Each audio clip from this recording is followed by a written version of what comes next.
করছে, বাতাস আসছে যে, লেপটা ভালো করে দাও না, আমার পায়ে ঠান্ডা লাগছে। মা, লেপ তো পুরোটাই তোর গায়ে দিয়েছি, আর তো কাপড় নেই মা। একটু গুটিসুটি মেরে শুয়ে থাক, আমি তো আছি। আমার গায়ের সাথে লেগে থাক, দেখবি পাবি। রাত তো পোহাতে চললো, টিনের চালে শিশির পড়ার শব্দ পাচ্ছ? মনে হচ্ছে যেন আকাশ ফুটো করে বরফ পড়ছে। উফ, আজ যা শীত পড়েছে, হাড় যেন জমে যাচ্ছে। তুমি কি আজ কাজে বেরোবে না? বেরোবো তো শিউলি, কিন্তু এই কুয়াশার পথঘাট কিছুই দেখা যাচ্ছে না। মনে হচ্ছে আকাশটাই মাটিতে নেমে এসেছে। হাত বাড়ালে আঙ্গুল দেখা যায় না। এমন শীতে কে কাজে থাকবে বলো তো? বাবা, তুমি জেগে আছো? হ্যাঁ মা, জেগে আছি। তুই ঘুমাসনি? শীত লাগছে খুব? শীত তো লাগছেই, কিন্তু খিদের চোটে পেটের ভেতরটা কেমন মোচড় দিচ্ছে। আজ আমার খুব খিচুড়ি খেতে ইচ্ছে করছে। ধোয়া ওটা গরম পোনা খিচুড়ি। কাল রাতে স্বপ্নে দেখলাম আমরা কলা পাতায় খিচুড়ি খাচ্ছি, আর মা পাতে একটা আস্ত ডিম ভাজা তুলে দিচ্ছি। কি যে ঘ্রাণ! স্বপ্নটা ভেঙে গেল কেন? চুপ কর মা, সকালবেলা ওসব অলক্ষণে কথা মুখে আনিস না। ঘরে এক মুঠো চাল নেই, হাড়ে চড়বে কিনা তার ঠিক নেই, আর উনি এলেন রাজকীয় খিচুড়ি খেতে। স্বপ্ন দেখলে পেট ভরে যায় না মা, ঘুমা তুই। আহা শিউলি, ধমকাচ্ছ কেন মেয়েটাকে? ছোট মানুষ, শীতের দিনে একটু গরম খাবার খেতে চাইতেই পারে। ওর পেটে খিদে, তাই ও স্বপ্নেও খাবার দেখছে। তুমি ওর উপর রাগ করো না। মা বকছে কেন বাবা? পাশের বড় বাড়ি থেকে কাল রাতে কি সুন্দর মশলা ভাজার ঘ্রাণ আসছিল। আমার বুঝি খেতে ইচ্ছে করে না? ওদের বাড়িতেই রোজ রোজ খিচুড়ি হয়, আর আমাদের বাড়িতেই শুধু পান্তা ভাতও জুটে না। অবশ্যই করে মা, তোর ইচ্ছে করবে না তো কার করবে? তুই তো আমার রাজকন্যা। শোন মা, তুই আজ আর মন খারাপ করিস না। আমি আজ বেরোচ্ছি। যেমন করে হোক আজ তোকে আমি খিচুড়ি খাওয়াবই। তোর স্বপ্নে ডিম ভাজাও থাকবে। পলাশ জরাজীর্ণ চাদরটা গায়ে ভালো করে জড়িয়ে মাথায় গামছা পেঁচিয়ে বেরিয়ে যায়।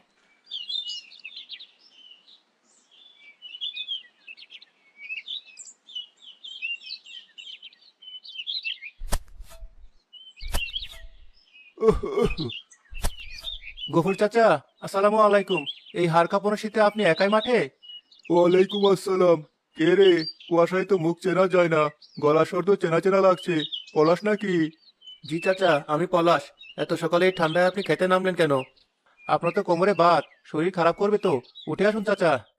আর বলিস না বাপ, শরীর কি আর সাধে খারাপ করি? পেটের জ্বালা বড় জ্বালা। ক্ষেতের ফুলকপি আর নতুন আলুগুলো সব পেকে আছে। আর যদি বাজারে না পাঠাই, এই কুয়াশা আর শীতে সব পচে নষ্ট হবে। কাল হাটে ভালো দাম ছিল, আর যদি মাল নিতে না পারি তবে আবার মহাজনের দেনা শোধ হবে না। কিন্তু আমার এই বাদ ধরা কোমরে আর জোর পাচ্ছি না। সকাল থেকে চেষ্টা করছি, কিন্তু শরীর চলছে না পলাশ। চাচা, আপনার তো লোক দরকার, আমি করে দেব। আপনার সব কপি আর আলু আমি তুলে বাজারে পৌঁছে দেব। আজ আপনার সব কাজ আমি করব। তুই করবি? কিন্তু বাপ, আমার হাতে তো আজ নগদ টাকা নেই তোকে মজুরি দেওয়ার মতো। সবজি বাজারে বিক্রি হলে তারপর টাকা আসবে। আমি তোকে এখন কিছুই দিতে পারবো না। চাচা, আমার টাকা পরে দিলেও হবে, কিন্তু আমার একটা শর্ত আছে। একটা আবদার আছে চাচা। শর্ত? আবদার? কি শর্ত বল শুনি। আমার মেয়ে টুম্পা, ও আজ খিচুড়ি খেতে চেয়েছে, খুব বায়না ধরেছে। আপনার গোলা তো ভরা, আর খেতে সবজি।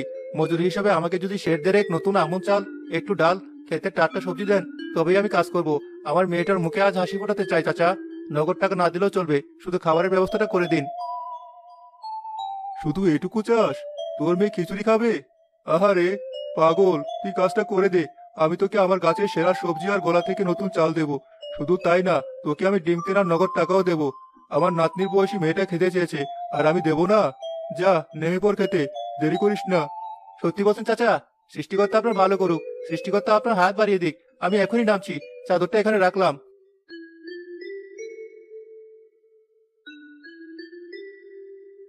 উফ, বাপরে, কি ঠান্ডা রে!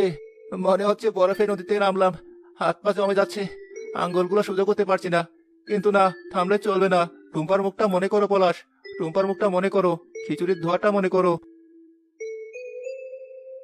ওরে পলাশ, একটু সাবধানে। ফুলকপির পাতায় প্রচুর শিশির জমে আছে, হাত ফসকে যাস না।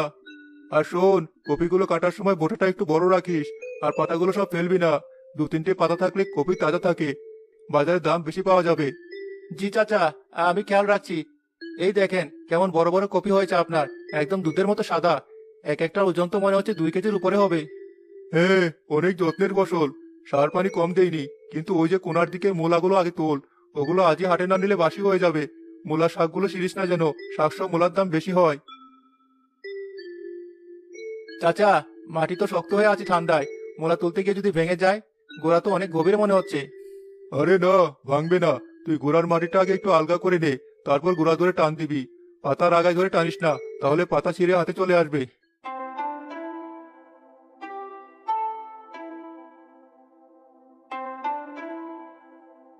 উফ, বাবারে কি কষ্ট, কোমরে টান ধরেছে, আঙ্গুলগুলো অবশ হয়ে যাচ্ছে চাচা, মনে হচ্ছে হাত নেই আমার। কিন্তু চাচা, এই কপিগুলো দিয়ে খিচুড়ি রাঁধলে যা স্বাদ হবে না। আমার মেয়েটা কপি দিয়ে খিচুড়ি খুব ভালোবাসে, ওর মা যখন রাঁধবে গন্ধে পুরো পাড়া মাত হয়ে যাবে।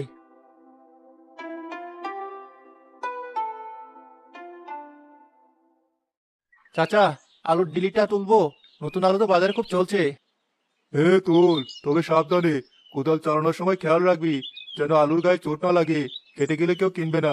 আলতো করে মাটি সরা, দেখবি লাল লাল আলু বেরিয়ে আসবে। ওগুলো আলাদা ছোট ঝুড়িতে রাখ। জি আচ্ছা। উফ, আলুর গায়ে কি ঠান্ডা, মনে হচ্ছে ফ্রিজ থেকে বের করছি। চাচা, আপনি কিন্তু আমাকে বড় সাইজের আলু দেবেন খিচুড়িতে দেওয়ার জন্য। আরে দেবো পাগল, দেবো। তুই আগে কাজ শেষ কর। এখনো তো ধনেপাতা তোলা বাকি। ধনেপাতা ছাড়া কি শীতের সবজি বিক্রি হয়? পলাশ দ্রুত হাতে কপি, আলু, মূলা আর ধনেপাতা তুলে ঝুড়িতে বোঝাই করতে থাকে। তার শরীর ঘামে ভিজতে থাকে, কিন্তু সে থামে না।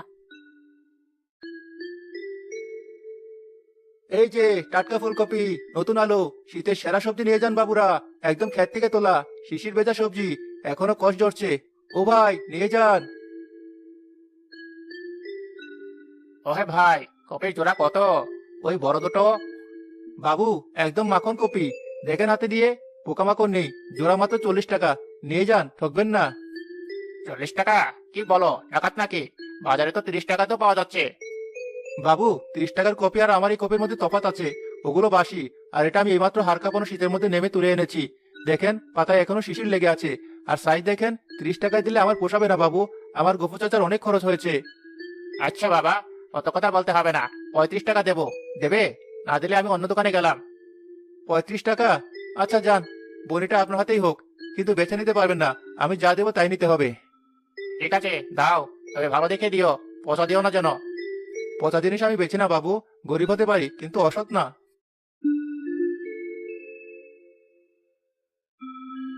এই যে ভাই, নতুন আলু কত করে? খোসা ছাড়ানো যাবে তো? খালাম্মা, আলু একদম সোনা, এই দেখেন। হাত লাগালে খোসা উঠে যাচ্ছে, বটি লাগবে না, হাত দিয়ে ছিলা যাবে, কেজি 25 টাকা। ও মা, এত দাম! 20 টাকায় হবে না? আমি 5 কেজি নেব, একসাথে বেশি নিলে তো একটু কম রাখতে হয়। 5 কেজি নেবেন? ঠিক আছে খালাম্মা, আপনি যখন বেশি নিচ্ছেন 22 টাকা করে দিবেন, এর নিচে আর বলা সম্ভব না।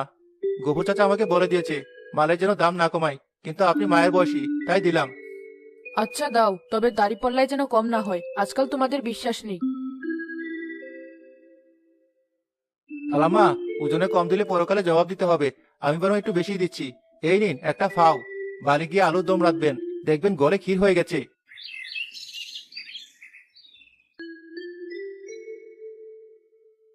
এই যে, সব কপি একসাথে নিলে কত লাগবে? আবার বাড়িতে অনুষ্ঠান আছে। সব নেবেন? দাঁড়ান গুনে দেখি কয়টা আছে। 1, 2, 12টা কপি আছে স্যার, পাইকারি রেটে দিয়ে দেবো, একদম 200 টাকা দিয়ে দেন। 200? ঠিক আছে, প্যাক করে দাও। কিন্তু আবার রিক্সা পর্যন্ত পৌঁছে দিতে হবে।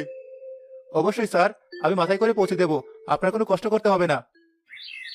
পলাশ দ্রুত সবজি বিক্রি শেষ করে টাকাগুলো গামছায় বেঁধে গফুর চাচার বাড়ির উদ্দেশ্যে রওনা দেয়। পলাশ সবজি বিক্রির টাকা গফুর চাচাকে বুঝিয়ে দিলে গফুর চাচা খুশি হয়ে তাকে প্রতিশ্রুত চাল, ডাল, সবজি আর নগদ 50 টাকা দেয়।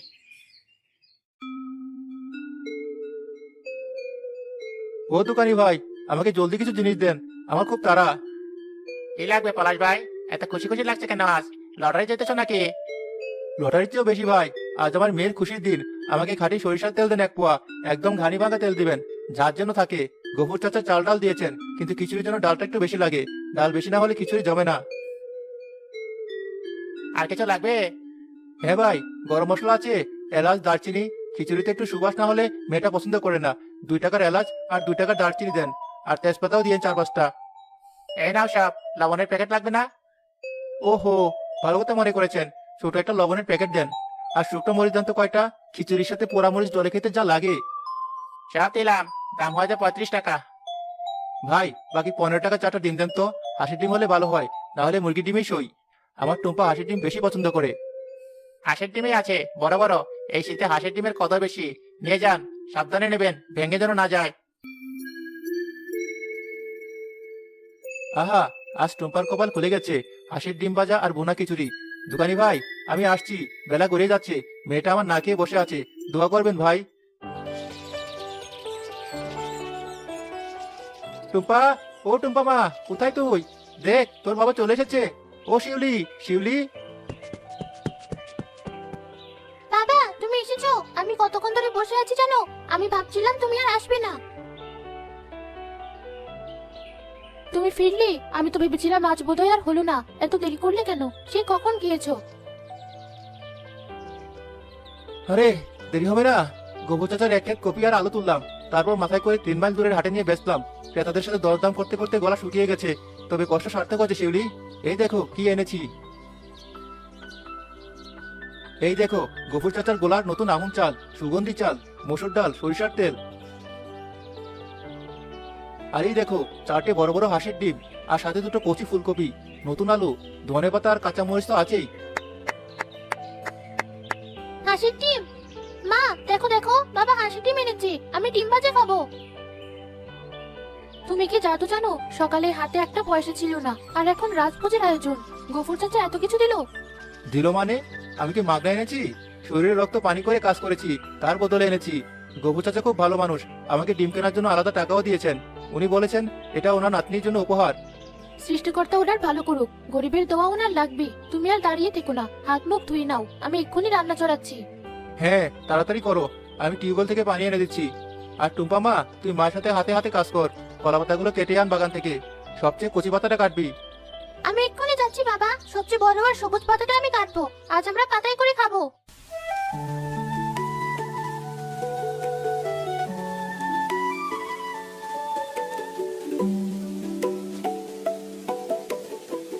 শুরু করো, দেখো তো কেমন হয়েছে। সাবধান, অনেক গরম কিন্তু।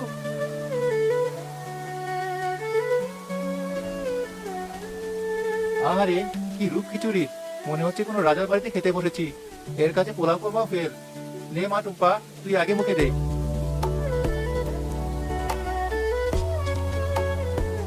মা, কি দারুণ হয়েছে, মনে হচ্ছে অমৃত খাচ্ছি। বাবা তুমিও খাও, দেখো কি মজা। সত্যি শিউলি, তোমার হাতে তুলনা হয় না।